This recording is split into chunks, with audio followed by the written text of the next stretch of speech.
Okay, get started. Our next speaker is Stephanie Williams, who's the Director of Innovation and Entrepreneurship for the Alamance Chamber. Stephanie is an experienced entrepreneur and business development professional, has a diverse background in small business ownership and hospitality and tourism industry. In her current role with the Alamance Chamber, she leads efforts to cultivate a dynamic ecosystem that empowers local small business owners across all kinds of industries, from retail and agriculture to technology and beyond, to access the resources they need to grow and succeed. Stephanie has a Bachelor of Science in Hospitality Administration from Cornell and an MBA from Wake Forest University. And besides her work at the Chamber, she serves on Alamance County's Tourism Development Authority Board. Anybody else here know about that? Grace Van de Visser. And the Alamance County Cooperative Extension Services Advisory Council. Stephanie Williams. Thank you.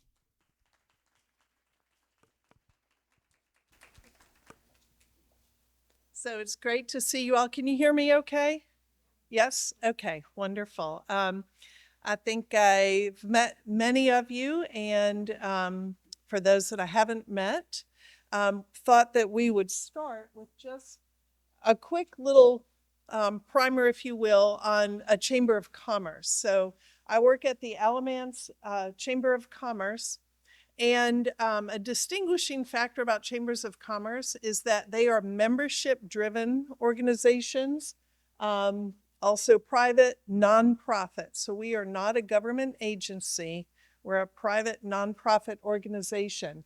Our mission at the Alamance Chamber is to enhance the welfare of business and to promote and stimulate economic vitality in the Alamance County area for the benefit of its members and the community. Just a little side note, if any of you want to learn more about the Alamance Chamber, I recommend that you speak with one of our chamber investors here, Sarah Cloud, who also serves on our board, and she's our Vice Chair of Economic Development. So being a nonprofit organization, we are governed by a volunteer board of directors. And we run a lot of programs to achieve our mission, which is to generate economic vitality and to support the local business community. Joel mentioned that we are kind of the local business champion. We are the voice of the Alamance County business community.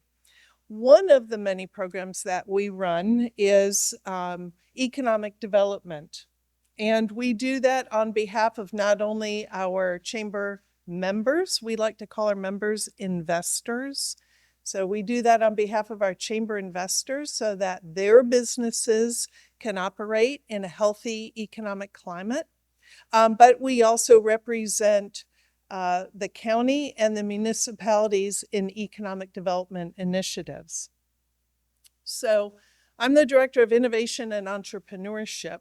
And in the economic development world, which I work on that side of the chamber, we call what I do the third leg of the economic development stool. So one of the things that a chamber of commerce that is active in economic development, one of the ways we help promote and drive the local economy is through industry recruitment. And it just so happens Mebane has been extremely successful in that arena. You've seen Lotus Bakeries, you've seen Airgas, you've seen Cambro and Chick-fil-A and UPS and Buc-ee's coming. So that's all industrial recruitment. We are bringing other businesses, usually big companies, to come and open a facility here in our local community. The second leg of the economic development stool is business retention and expansion. And that is, once these companies get here, we want to keep them here. So we run programs to support that. But the third leg of the stool that you're all here to hear about is kind of growing your own industry. So that's encouraging entrepreneurism and supporting small business. And that's what I do. And the goal, my goal, is to create this rich ecosystem, this rich environment so that you can launch and grow your companies. So how do I go about doing that? There's really 4 things that I focus on.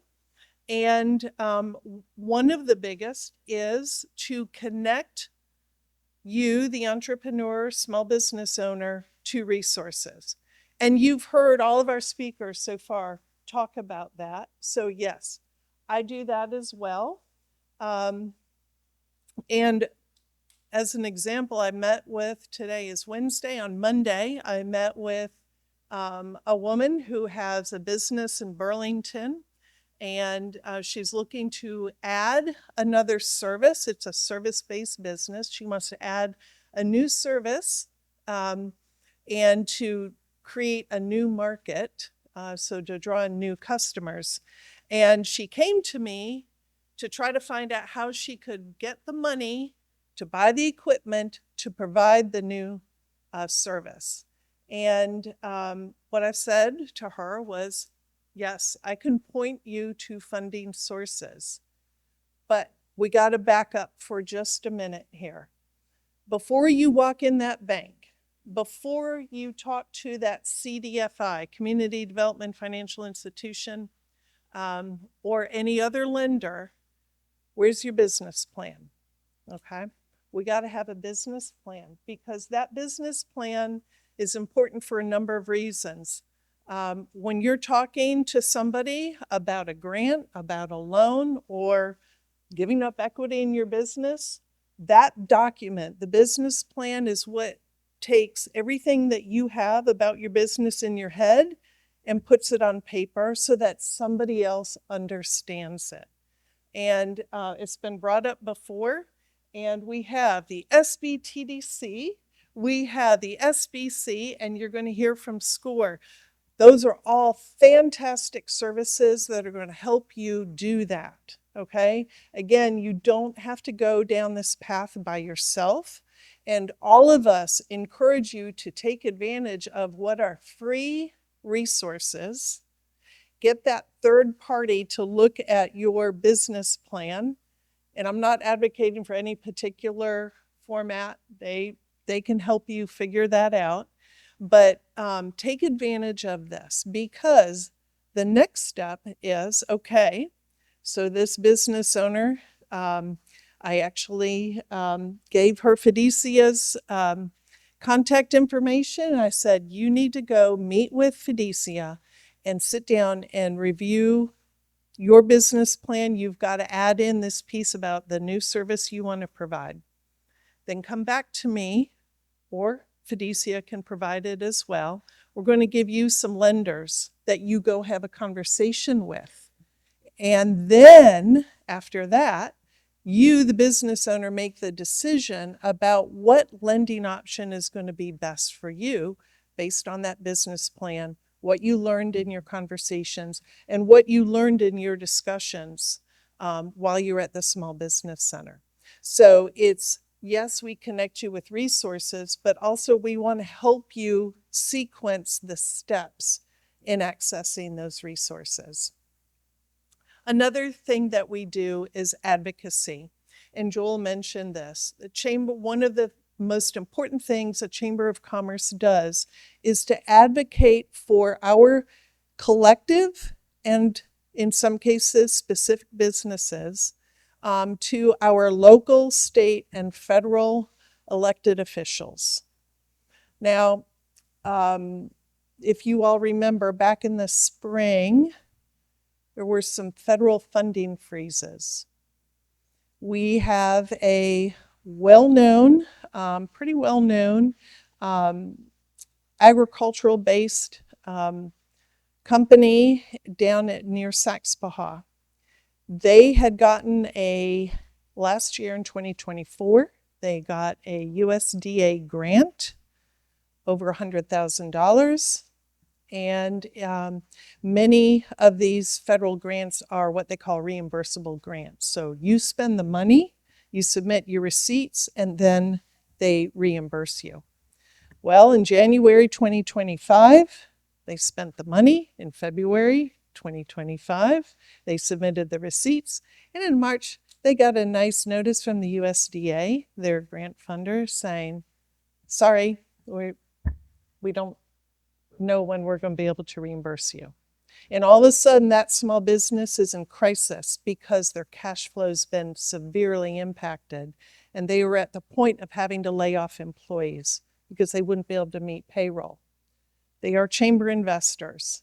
They called me, and I turned around and I started contacting our field representatives for Congressman Hudson, Senator Tillis, and Senator Budd, and working with them and saying, we have got to do something here. This is having a significant impact, and it's impacting our local economy. So that's an example of how the Chamber of Commerce can advocate for you, the small business owner, but also on a more general level, we advocate for the Alamance County business community overall. Another set of programs that we run, and I think Joel really touched on this, we are the business community convener for the community. In other words, we run programs and host events much like this to bring businesses together and to network and connect with each other. One of the programs I run is, and thanks to a great panel of volunteers, perhaps some of you might have heard of it, is our Elevate Her Entrepreneur Meetups. It's designed for female entrepreneurs and small business owners once a month. We don't even call it networking, meetup. And it's pretty casual. You come in, you have some coffee, and you start meeting other entrepreneurs, because I'm a firm believer there is no better support for an entrepreneur than other entrepreneurs. Nobody knows the walk you walk and the talk you talk and the late nights and the stress and the risk than another entrepreneur. And the more we can connect you and help you support each other, hopefully the better you're going to feel. You'll have new ideas, new ways of addressing issues, celebrate the wins, kind of support each other when things aren't so good. The other thing that it accomplishes is, Elena mentioned social wealth. I call it social capital. Meeting other entrepreneurs, other community leaders, other business people, whether they work for a bank, they're an attorney, or they're running a small business. You cannot be over-networked and over-connected. All of that is social capital. I'll give an example. We had at one of these elevator events, a woman who has a consulting business, and what she does is she acts as an advisor for families who have students who are applying for financial aid and scholarships for attending colleges and universities. She was at this elevator event and happened to overhear a separate conversation where a woman said, this happened actually last spring. My son's getting ready to graduate from high school. We were really hoping he could go to college, but we just don't think we can afford it. And she went over, introduced herself to that woman, and he is now actively pursuing some loans, but also in the running for a scholarship, and so they are thrilled. So that's what we like to call a happy collision, and you never know when that can happen, but it's tremendous value. The mother gained great value of it, certainly the student did, and this woman who's this consultant gained a new client. So you can never tell when that's going to happen, but the only way it happens if you get together at events like this. So we like to convene folks and convene them often. Now, those are three things. I mentioned four, and this is the big one. 9 times out of 10, when I speak with a business owner or an entrepreneur, they're asking me about grants. So we do run 2 grant programs. We just closed out our 3rd cycle of our small business grant program. That takes place during the summer. If you want information about it, you can visit our website, alamancechamber.com, under Innovation and Entrepreneurship, but the information for 2026 won't become available until next spring. But if you want to get an idea about the program, it is up there for the 2025 cycle. So that's small business grants. We just had 12 companies receive funding, announced it just this past Thursday. Coming up, we have another grant program. It's called our Impact Grant Program, a little bit different. And this is for young companies that are in a position to scale. So in other words, accelerate their growth with kind of minimal to moderate additional investment. In other words, they can really grow their sales, grow their revenues based on what they already have. And that program is going to open October the 1st. If you have questions about that or want to talk about it, I'm happy to speak with you. Again, the information is up there from our last cycle. It'll be posted probably next week about this cycle coming up. So anyway, a couple of things about funding, and happy to answer any questions. All right, thank you.